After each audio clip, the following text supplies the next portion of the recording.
행복한 성경 연구 시간입니다. 하늘가족 여러분들의 평안과 건강을 기원합니다. 인류의 조상 아담과 하와가 범죄한 이후 우리가 사는 이 세상은 선악간의 대쟁투의 장소가 되었습니다.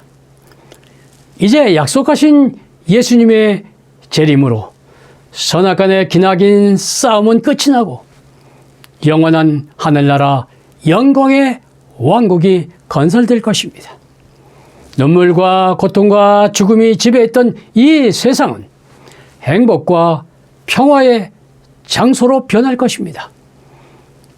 지난 31과에서 우리는 복철년, 천년 왕국에 대하여 공부하였습니다.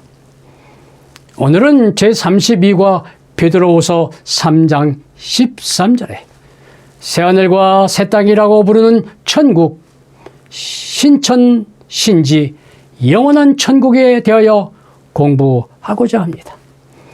바로 새하늘과 새 땅이 하나님의 백성이 거하게 될 영원한 본향이 될 것입니다. 이 영원한 본향에 대한 소망은 언제나 믿는 자들의 용기와 위로와 기쁨을 안겨줍니다. 이 시간에는 우리가 거주할 새하늘과 새 땅은 어떤 곳이며 누가 들어가 살 수 있는지 연구하고자 합니다. 하나님께서 예비하신 하늘 본향은 과연 어떠한 곳이라고 성경은 우리에게 가르치고 있습니까? 첫째로 만물들이 새롭게 창조된 것입니다. 계시록 21장 5절에 보좌에 앉으신 이가 가라사대 보라 내가 만물을 새롭게 하노라 하시고 또 가라사대 이 말은 신실하고 참되니 기록하라 하시고 새하늘과 새 땅은 모든 것이 새롭게 재창조된 것입니다. 죄로 얼룩진 처음 땅과 처음 하늘은 사라져 버렸습니다. 새하늘과 새 땅은 죄의 흔적이나 옛 것을 찾아볼 수 없는 새로워진 세계입니다. 얼마나 아름다운 곳일까? 신천신지의 아름다움은 인간의 언어로는 묘사할 수 없습니다. 인간의 상상을 초월한 최고의 아름다움이 충만한 장소가 될 것입니다. 하나님이 자기를 사랑하는 자들을 위하여 예비하신 모든 것은 눈으로 보지 못하고 귀로도 듣지 못하고 사람의 마음으로도 생각지 못하였다 함과 같으니라고 고린도 전서에 기록이 되어 있습니다. 둘째로 죄가 없는 완전한 행복과 평화의 장소가 될 것입니다. 계시록 21장 4절에 모든 눈물을 그 눈에서 지키심에 다시는 사망이 없고 애통하는 것이나 곡하는 것이나 아픈 것이 다시 있지 아니하리니 처음 것들이 다 지나갔음이로라. 예사야 11장 6절로 9절에 그때 이리가 어린 양과 함께 거하며 표범이 어린 염소와 함께 누우며 송아지와 어린 사자와 살찐 진이 함께 있어 어린 아이에게 끌리며 암소와 곰이 함께 먹으며 나의 거룩한 산 모든 곳에서 해암도 없고 상함도 없을 것이니 이는 물이 바다를 덮음같이 여호와를 아는 지식이 세상에 충만할 것임이니라. 하나님의 나라는 완전하고 행복하며 평화로운 것이 될 것입니다. 눈물과 고통, 질병과 사망이 영원히 사라진 것이 될 것입니다. 해암과 상함, 강포와 살상이 전혀 없는 평화만이 온 누리에 가득 넘쳐 흐르는 은총의 장소가 될 것입니다. 셋째로 하나님의 친히 거하는 장소가 될 것입니다. 계시록 21장 3절에 내가 들으니 보좌에서 큰 음성이 나서 가로되 보라 하나님의 장막이 사람들과 함께 있음에 하나님이 저희와 함께 거하시리니 저희는 하나님의 백성이 되고 하나님은 친히 저희와 함께 계셔서 훌륭한 한나라의 대통령이 우리 가정에 함께 계신다면 얼마나 영광스러운 일이 되겠습니까? 우리가 존경하는 지도자나 사랑하는 부모, 형제들과 함께 거하는 것은 얼마나 행복한 일이 되겠습니까? 우리를 구원하시려고 십자가의 피를 흘리셨던 그 예수님과 영원히 함께 산다는 것은 얼마나 놀라운 특권이 되겠습니까? 그분과 더불어 함께 먹고 함께 마시며 거하는 것이라면 얼마나 감격스러운 생활이 되겠습니까? 넷째로 신천신지의 도성 새 예루살렘은 신랑을 위해 단장한 신부로 묘사하고 있습니다. 계시록 21장 1절로 2절에 또 내가 보매 거룩한 성 새 예루살렘이 하나님께로부터 하늘에서 내려오니 그 예비한 것이 신부가 남편을 위하여 단장한 것 같더라. 일생일대에 가장 아름답게 단장할 때는 결혼을 위해 단장한 신부입니다.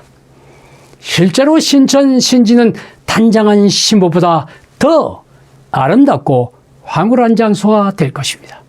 반드시 새하늘 도성의 거주민이 되도록 믿음에 힘쓰는 성도들이 되시기를 간절히 바랍니다. 다섯째로 새 예루살렘 도성은 각종 보석으로 꾸민 아름다운 도성입니다. 계시록 21장 18절로 21절에 그 성곽은 벽옥으로 쌓였고 그 성은 정금인데 맑은 유리 같더라. 그 성의 성곽의 기초석은 각색 보석으로 꾸몄으며 첫째 기초석은 벽옥이요 둘째는 남보석이요 셋째는 옥수요 넷째는 녹보석이요 다섯째는 홍만호요 여섯째는 홍보석이요 일곱째는 황옥이요 여덟째는 녹옥이요 아홉째는 다목이요 열째는 비추옥이요 열한째는 청옥이요 열두째는 자정이라. 이 12문은 12 진주니 문마다 한 진주여 성의 길은 맑은 유리 같은 정금이더라. 한번 상상해 보시기 바랍니다. 12가지의 보석에서 비추는 그 특유의 각종 빛깔들이 조화를 이루며 비추는 찬란함이 얼마나 아름답고 놀라운 광경이 되겠습니까? 여섯째로 도성의 크기는 12,000 스타디온이라 그렇게 기록이 되어 있습니다. 계시록 21장 16절에 그 성은 네모가 반듯하여 장광이 같은지라 그 갈대로 그 성을 측량하니 12,000 스타디온이요 장과 광과 고가 같더라. 새 예루살렘 도성은 균형과 조화를 이룬 정사각형의 성곽입니다. 이 성의 크기가 12,000 스타디온이라 했는데 1스타디온은 8분의 1마일과 같으므로 1,500마일 2,400km로 성 한 면의 길이가 한국리수로 1,500리 총 6,000리 정사각형의 성곽의 크기가 됩니다. 이 도성은 계시록 14장에 14만 4천의 거주지가 될 것이 분명합니다. 일곱째로 신천신지에는 생명수의 강과 생명나무의 열매로 가득 차 있습니다. 계시록 22장 1절로 2절에 또 저가 수정같이 맑은 생명수의 강을 내게 보이니 하나님과 및 어린 양의 보좌로부터 나서 길 가운데로 흐르더라. 강 좌우에 생명나무가 있어 12가지 실과를 맺히되 달마다 그 실과를 맺히고 그 나무 잎사귀들은 만국을 소성하기 위하여 있더라. 맑고 깨끗한 생명수의 강이 어린 양 예수 그리스도의 보좌로부터 흘러나오는데 이 물은 영생의 물이요 생명수가 됩니다. 생명수의 강 좌우에는 매달마다 12가지의 열매를 제공합니다. 하늘 가족들은 이 생명수를 마시고 생명 과일을 먹으며 영원토록 영생을 누리게 될 것입니다. 성도 여러분, 이 행복한 신천신지 천국에 들어가는 자격에 대하여 성경은 무엇이라고 가르치고 있습니까? 첫째로 어린 양의 피로 씻어 죄사함으로 깨끗한 자들입니다. 계시록 7장 9절로 14절에 각 나라와 족속과 백성과 방언에서 아무라도 능히 셀 수 없는 큰 무리가 흰 옷을 입고 손에 종려 가지를 들고 보좌 앞과 어린 양 앞에 서서 큰 소리로 외쳐 가로되 구원하심이 보좌에 앉으신 우리 하나님과 어린 양에게 있도다. 이 흰옷 입은 자들이 누구며 또 어디서 왔느냐? 그가 나더러요 이르되 이는 큰 환란에서 나오는 자들인데 어린 양의 피에 그 옷을 씻어 희게 하였느니라. 성도들이 입은 흰옷은 주님이 주신 의로움의 흰 세마포 곧 의로운 성품의 새 옷을 말하고 있습니다. 둘째로 어린 양의 생명책에 그 이름이 기록된 자들이 들어갑니다. 계시록 21장 27절에 무엇인지 속된 것이나 가증한 일 또는 거짓말하는 자는 결코 그리로 들어오지 못하되 오직 어린 양의 생명책에 기록된 자들 뿐이라.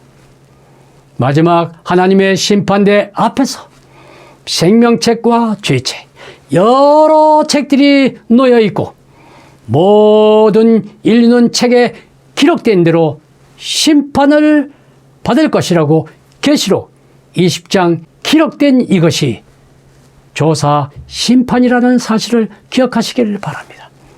생명책에 기록된 모든 자들은 구원에 이르기 때문에 생명책에서 내 이름이 지워지지 않도록 흔들림이 없는 믿음을 견고히 해야 할 것입니다. 셋째로 죄를 이기고 하나님의 계명을 사랑하며 순종하는 자들이 들어갑니다. 계시록 21장 7절에 이기는 자는 이것들을 유업으로 얻으리니 나는 저의 하나님이 되고 그는 내 아들이 되리라. 계시록 22장 14절에 그 두루마리를 빠는 자들은 복이 있으니 이는 저희가 생명나무에 나아가며 문들을 통하여 성에 들어갈 권세를 얻으려 함이로다. 성도는 이겨야 합니다. 죄와 싸워 이겨야 하고 세상의 파도와 싸워 이겨야 하며 그의 계명을 믿음으로 순종하는 자들이 되어야 합니다. 계시록 14장 12절에는 하늘나라에 입성할 성도의 자격을 이렇게 설명하고 있습니다. 첫째, 하나님의 백성은 죄의 유혹을 이기고 끝까지 인내하는 확고한 믿음을 가져야 합니다. 둘째, 죄를 지을 때마다 마음과 성품과 뜻을 다하여 회개의 흰옷을 입는 믿음과 자복의 성도가 되어야 합니다. 셋째, 하나님의 계명에 마음을 다하는 믿음으로 감사함으로 순종하는 성도의 길을 걸어가야 합니다. 성도 여러분, 하늘 가족 여러분, 우리 모두 꼭 하늘에 가도록 확고한 믿음을 간직하게 되기를 간절히 바랍니다. 성도는 이겨야 합니다. 죄와 싸워 이겨야 하고 악한 습관과 싸워 이겨야 합니다. 이기심과 싸워 이겨야 하며 성경 연구의 게으름과 기도의 나태함과 싸워야 하고 선한 봉사의 손길을 숨기는 의식과도 싸워 이겨야 합니다. 이기는 자들은 새하늘과 새 땅인 천국을 유업으로 받을 것입니다. 새하늘과 새 땅의 새라는 말은 헬라어의 카이노스로 질과 형태가 전혀 새로운 천국을 의미하고 있습니다. 이 새하늘과 새 땅에서 우리는 모세의 경험의 노래와 어린 양의 승리의 노래를 부르게 될 것입니다. 고린도후서 2장 14절처럼 항상 우리를 그리스도 안에서 이기게 하시고 우리로 말미암아 각처에서 그리스도를 아는 냄새를 나타내시는 하나님께 감사하노라 하는 신앙 고백의 천국 시민들이 되시기를 간절히 바랍니다. 아멘.